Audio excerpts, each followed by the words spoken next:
Albert Einstein, he said it best. The hardest thing in the world to understand is the income tax. The rich have very expensive accounting experts that help them to minimize just how much money they pay in taxes. In the last decade, we've learned quite a lot about the field, and this expertise has allowed our companies and personal wealth to grow at an accelerated rate. Write all of this down because you don't know when this information will come in handy. But keep in mind, this is not financial advice. This is just what we've seen the rich use to grow their wealth, and we believe it's valuable for you to know about it. Here are 15 ways rich people pay little to no taxes.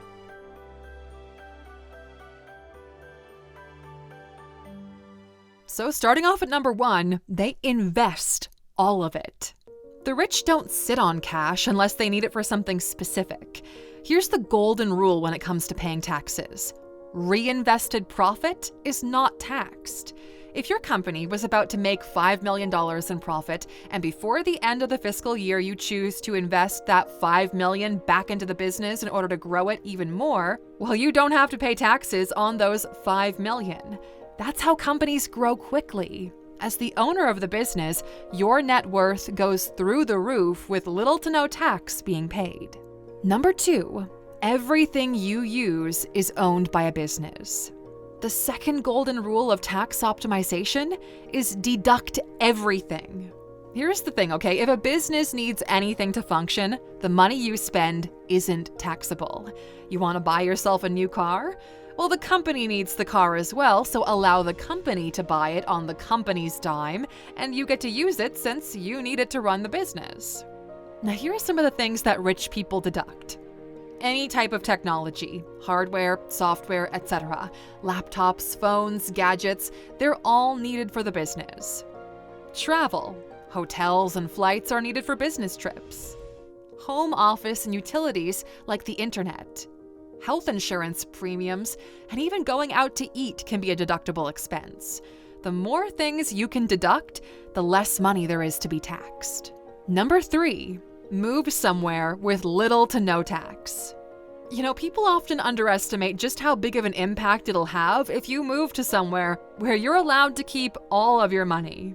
This used to be the way it was back in the day. You would move to Dubai, Monaco, the Cayman Islands, or the Bahamas as your main residence. These countries have no income tax. They don't require you to pay any tax on the money you make. But there is a catch. It's usually really expensive to move there, which is why rich people get an unfair advantage in life. The cost of living in Monaco is incredibly high, but when you take everything into account, well, you still save more money living there if your taxes are high enough to justify that move. Number 4, send it overseas. This is how Facebook, Google, and Apple do it. They set up companies in Ireland because of its tax-friendly environment. These companies own the intellectual property. The US company needs to pay a licensing fee to the Ireland company every year to keep developing and selling its products in the US. This created a legit deductible expense for the US company. Through this scheme, they're taking money out of the US economy and moving it to Ireland, where they end up paying only 1% or even less with even more optimization. If you live in a low-income tax country, you can always set up a local company there and invoice your US subsidiary for rendered services, minimizing the tax burden in the US. Companies like these tech giants would rather pay a fine than pay their taxes in full.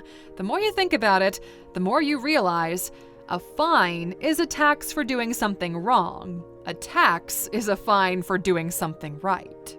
Number 5, charitable donations. So the 5th rule of taxes, money donated to charity is not taxable. This is why every rich individual owns a foundation of sorts. In their defense, the state has always proven to be a poor manager of money, so instead of giving the state your money to do with as it pleases, well, you're better off using a charitable foundation to make sure your money actually has a positive impact on your community. But where things get interesting is that even these non-taxable foundations have deductible expenses. They need things to function. You could even donate land, vehicles, or other assets to a charity you own, and it still counts as a charitable contribution. Also, as the head of the charity group, you can still use the same car you donated on paper. Number 6. Instead of a salary, they take equity. As Queen Bee put it, pay me in equity. You do this for 2 reasons. First of all, equity might increase in value over time. And secondly, equity isn't taxable unless you sell it. This is how Elon Musk got so rich so quickly. Based on the company performance, Elon gets a new minted stock instead. And that's the thing, so many people don't realize how people become so wealthy. It's common to think these folks are sitting on piles of cash, but they're smarter than that. And if you want to be as smart as they are, we've got just the tool for you. We developed the Alux app specifically with the objective of getting you to your goals faster than it would take you all on your own. And you can try it right now for free. There's 0 cost for you upfront, and you get to use the app for a full week to sample its value before being asked to subscribe.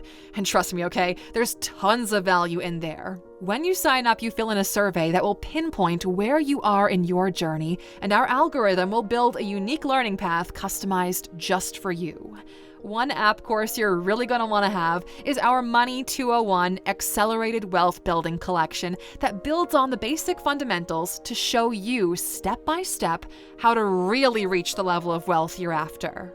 The Alux app is going to help you win the day in 15 minutes a day, and we can't wait to see the improvements you make in just the first week alone. With the Alux app playing mentor, thousands of people have already seen their success snowball pick up speed, and we want that for you too. So to sweeten the deal, scan the QR code on screen to get 50% off the yearly subscription. Make sure the app is downloaded first, then scan the code to get the special offer. We'll see you on the inside. Number 7, buying art. Here's something only the rich know. The art trade is the last major unregulated market. When you buy a piece of art, it counts as an expense, and if you've been following along, by now you should know that a good portion of expenses can be deductible. But as the rich know, there are layers to this. Let's say you earn $1 million this year and you decide to blow it all on a $1 million painting. So since the expense matches the income, there's 0 money left to be taxed. 3 years go by, and now that same painting you own is worth $6 million, or at least that's what a professional appraiser told you. So instead of selling it for profit, you decide to donate it to a museum, or better yet, your own art foundation. Now this means you just scored a $6 million tax deductible. Assuming you're still earning $1 million a year, you just saved an additional $5 million in non-taxable income, and it's all legal. You could even go for another round if you want to. Let's say you decide to sell the painting at $6 million valuation, earning you $5 million in profit on that deal, which normally would be taxed, right? Well, the government, once again, comes to the aid of the super wealthy. If you take all the money you made from that sale, all $6 million of it, and you buy more art with it, you don't have to pay any taxes on the profit you made from that sale. That's why rich people buy art, and this is the kind of information that people subscribe to our channel for. You're not getting this anywhere else. Number 8, multiple nationalities with no fixed residence. Now, this is probably the shadiest and most confusing one on this list, but people have done this successfully everywhere around the world. So when it comes to paying taxes, you have to pay taxes in your country of residence, your home country.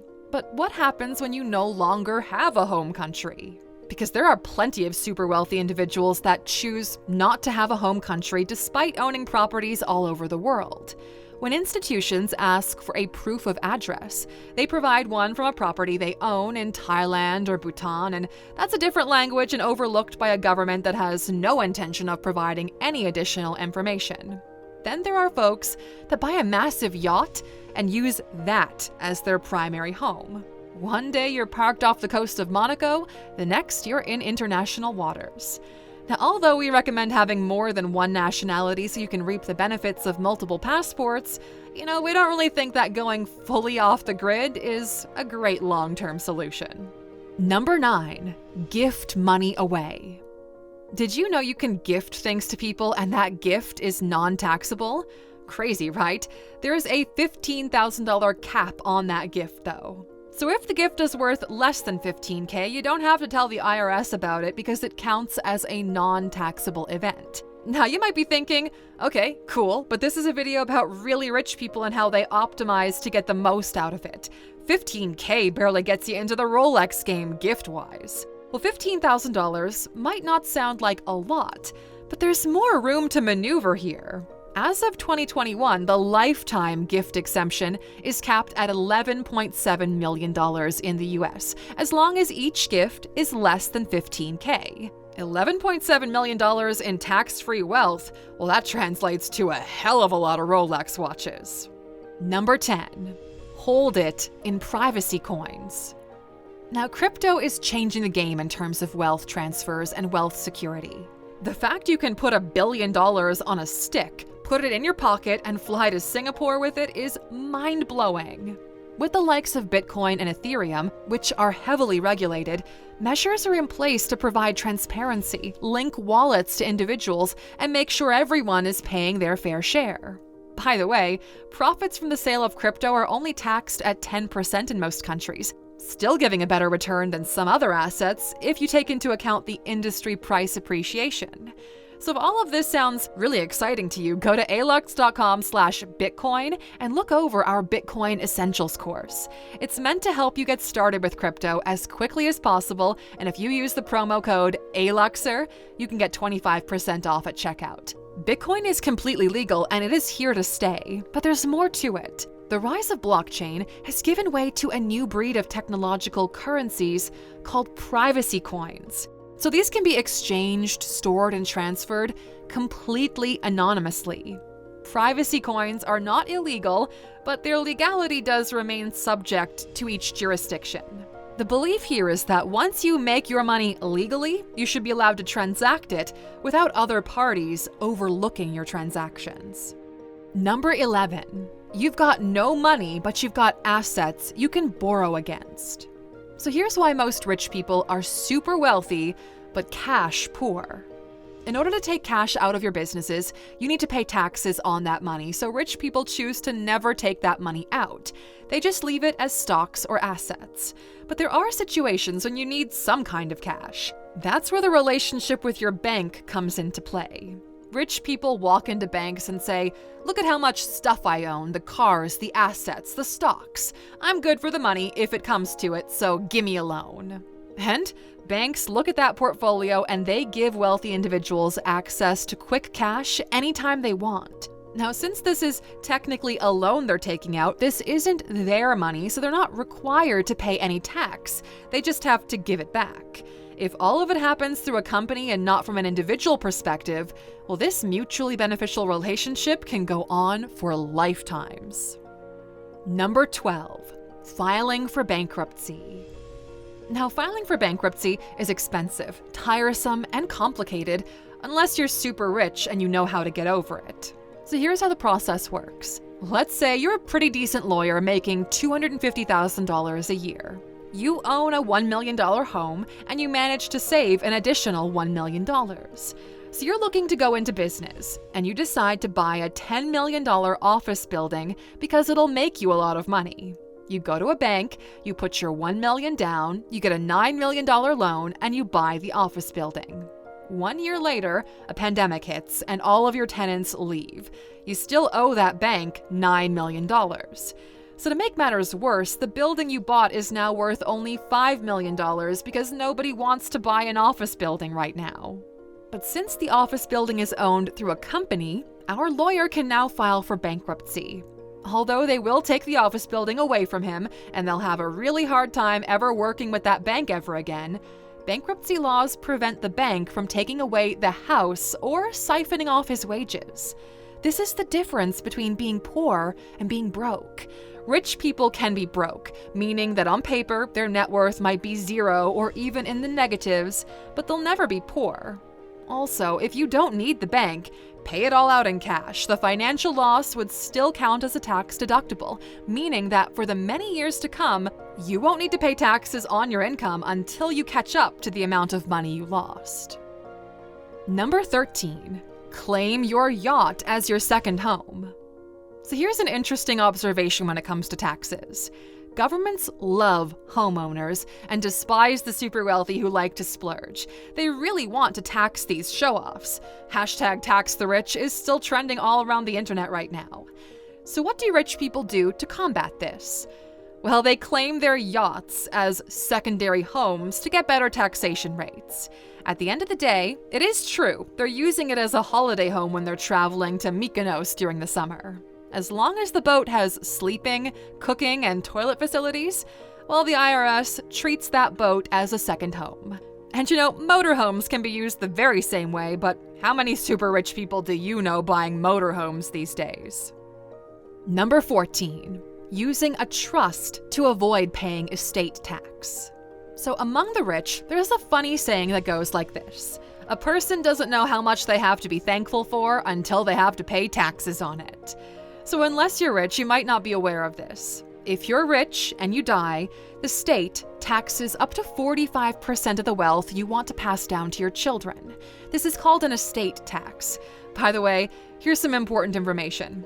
The US qualifies you as rich if you're worth more than $11.7 million. For everyone worth less than that, there isn't an estate tax, or it's considerably lower. 11.7 million might sound like a lot of money to the average person, but we're living in the realm of billionaires and we're likely going to have our first trillionaire in this lifetime. With inflation the way it's going right now, everyone will be a millionaire eventually. So the way rich people are structuring their wealth in order to keep the state from taking it away is by using trusts. So if you put things into a trust, provided certain conditions are met, they no longer belong to you, so it's not yours to pass on to your children. Once that property is held in trust, it's outside of anyone's estate for inheritance tax purposes. It also protects you from putting all of your wealth under the name of your child because they could easily blow through it if they decided to, so the control remains with you while you're alive. You could also set up smart contract-like rules, where your children get gradual access to the assets in that trust under certain conditions like when they turn 25 or graduate from school. And number 15, depreciating assets on paper to outweigh the cash income. So accounting is the language of money, and if you want to be rich, you better learn how to speak it, or at least understand it.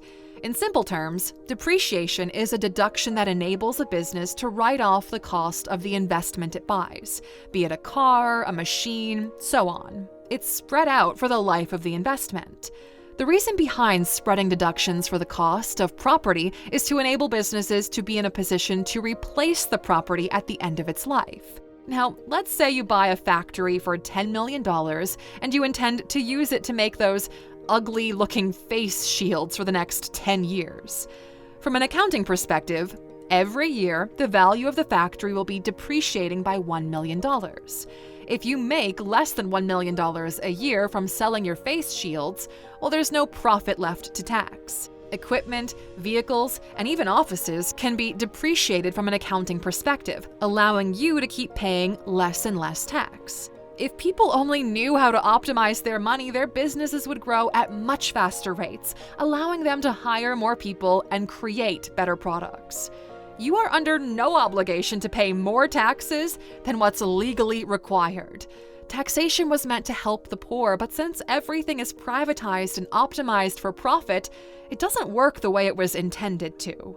And we've got a large audience from everywhere around the world, so we're curious to know, what percentage of tax do you pay in your country? Let us know in the comments. It'll definitely make for an interesting conversation. And as for those of you deciding to take the time to watch this video on taxes until the very end, of course we've got a bonus for you. Taxes are high because of inefficiencies. In reality, everyone wants to pay their fair share. The problem arises in the management of those taxes and the variation in terms of how much one should pay. You don't want to pay taxes when your government is not using it to benefit you. This is one of the reasons why the people of Switzerland are actually fine with a high level of taxes they pay because, well, the government takes that money contribution and they do what they're supposed to do with it. Education is free and qualitative. Hospitals are free and state-of-the-art good. The environment is clean and blossoming with the overall population quite happy. But compare that with the way corrupt governments choose to spend your money. The bribes, the roads, the corrupt system, it all breaks your spirit because it feels like you're being played. It's 2024, okay? We've got mind-blowing technology available to us. Why can't we choose where our money goes through an app on our screen? Of course, there needs to be a portion that goes to the military and security, but where does the bulk of that money go? Why can't you choose to deploy your resources to the school in your neighborhood or fix the roads in your own city? This is why we believe blockchain will have a massive impact on society. It removes the need for middlemen to make decisions on your behalf. There can be a smart contract written where a small percentage of your income gets automatically attributed to the causes you care about with full transparency and control. How much is your government wasting? How many people are employed only to push papers from one office to another? Personally, we can't wait for it to be all automated. We need leaders and transparent technology more than we need politicians, and governments are in for some major disruption. The way we pay our taxes will change this decade, and we can't wait for the system to be fully optimized. Hopefully you, our true Aluxers, will benefit from this upgrade. If you've made it to this point in the video and are ready for governments to be disrupted, please write the word upgrade in the comments. The world is yours, Aluxer. Go out there and get it.